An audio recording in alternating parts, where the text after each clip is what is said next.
Konnichiwa minasang, balik lagi sama gue Ondo di channel Septon Ondo.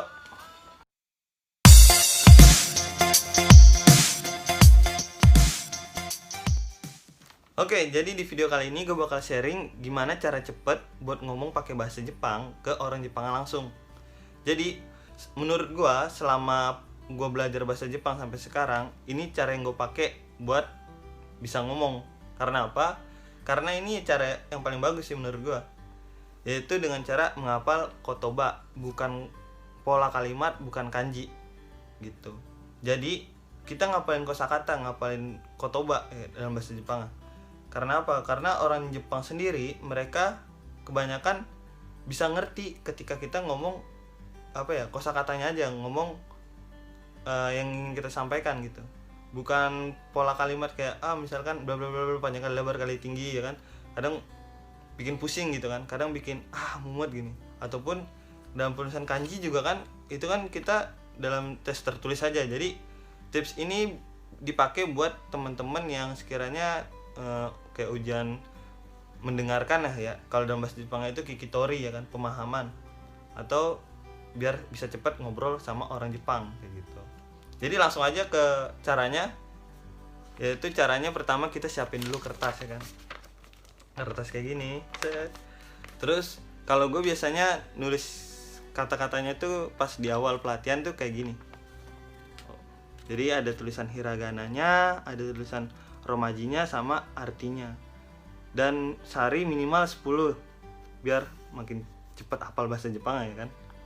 Nah, tapi buat teman-teman yang belum bisa nulis bahasa Jepang, menulis hiragana, bisa aja nulis ke romajinya langsung. Ya, gitu.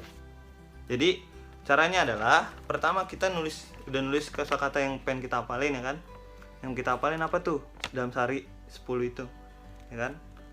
Kalau udah kita tulis, udah kita siapin di kertas kayak gini, kita baca satu putaran. Maksudnya satu putaran kita baca romaji sama artinya langsung. Misalkan kayak gini, yomimas membaca, kakimas menulis. Nah itu kita baca sampai yang paling bawah itu nomor 10 itu apa tuh? Kudamono, buah-buahan. Nah, kalau udah satu putaran kita udah baca ya kan, satu putaran udah kita baca semua. Terus sekarang ke putaran kedua. Putaran kedua itu kayak mana sih? Putaran kedua kita tutup artinya. Jadi yang kita sisain adalah tulisan Jepangnya aja. Nah, tulisan Jepangnya kita baca. Kalau buat teman-teman yang udah bisa baca hiragana, boleh baca hiragananya aja. Tapi buat teman-teman yang belum bisa, baca ke romajinya aja. Langsung bilang yomimas, apa tadi yomimas? Membaca ya kan.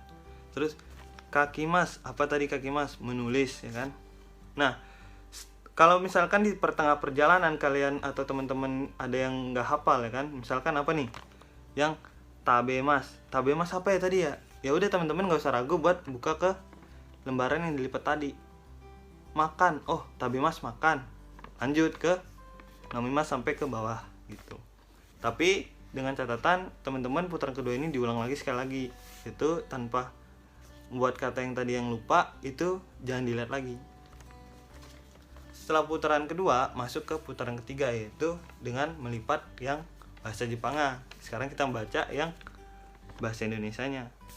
Misalkan tadi membaca apa tadi? Yomimas ya kan. Menulis apa?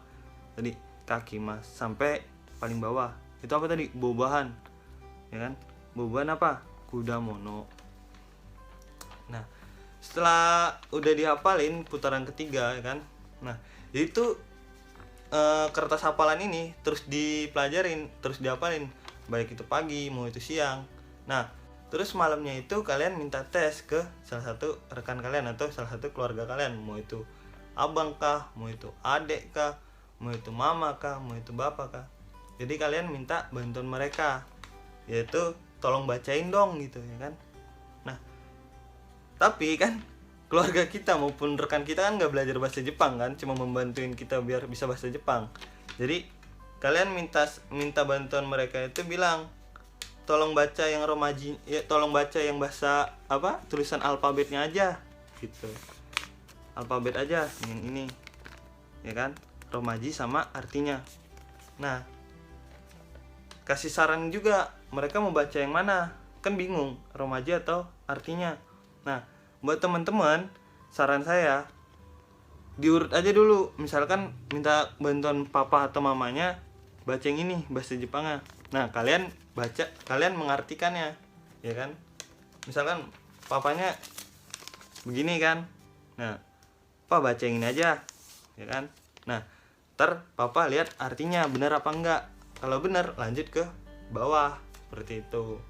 Atau bisa juga kebalikannya, orang tua kita bacain yang, atau orang temen yang mau bantuin kita bacain yang artinya, kita yang bahasa Jepangnya, kayak gitu. Nah, ini cara yang gue pakai sampai sekarang ini, ya kan? Sehari 10, tuh seminggu 70, sebulan 280 kosakata dalam waktu sebulan. Wah, itu menurut gue bagus banget. Itu bisa bikin lu cepet buat ngomong pakai bahasa Jepang, kayak gitu. Kalau gue sih sering pakai kayak gini caranya pas pelatihan. Jadi seketika kita udah sampai di Jepang atau kita udah terjun ke lapangan ke bahasa Jepang kan, jadi kita nggak segan-segan buat ngomong bahasa Jepang gitu. Tapi yang mesti diingat adalah jangan pernah nggak belajar. Jadi setiap hari tambah terus pupuk terus sampai ilmunya nambah terus, pokoknya nggak ada rasa cukup lah, intinya gitu. Jangan sampai ada udahlah sampai sini aja, udah cukup bahasa Jepang gua. Jangan sampai teman-teman ada perasaan kayak gitu. Pokoknya terus lanjutin belajar bahasa Jepangnya sampai teman-teman dapat yang namanya itu N1 nilai perfect banget itu. Nah, baru itu keren. Ya, pokoknya kayak gitu tips dari gua untuk bisa ngomong bahasa Jepang sama orang Jepang. Intinya adalah hafalin kosakata, bukan pola kalimat, bukan kanji. Oke teman-teman, semoga video ini bermanfaat. Semoga teman-teman semakin rajin buat belajar bahasa Jepang, dan semoga teman-teman juga bisa datang ke Jepang. Sama-sama kita main di Jepang, oke? Oke, cukup sekian video kali ini. Semoga video kali ini bermanfaat. Semoga video ini bisa membantu teman-teman buat belajar bahasa Jepang lebih rajin lagi. Terus bisa bikin motivasi belajar teman-teman semakin kembali lagi, makin semangat lagi dalam belajar. Pokoknya selama pandemi ini kita nggak bisa kemana-mana ya. Intinya kita buat intinya kita nambah kemampuan, nambah ilmu gitu, memperluas wawasan intinya ya kan. Nah, oke, cukup sekian video kali ini. Terima kasih udah menonton. Arigatou gozaimasu. Thank you. Bye.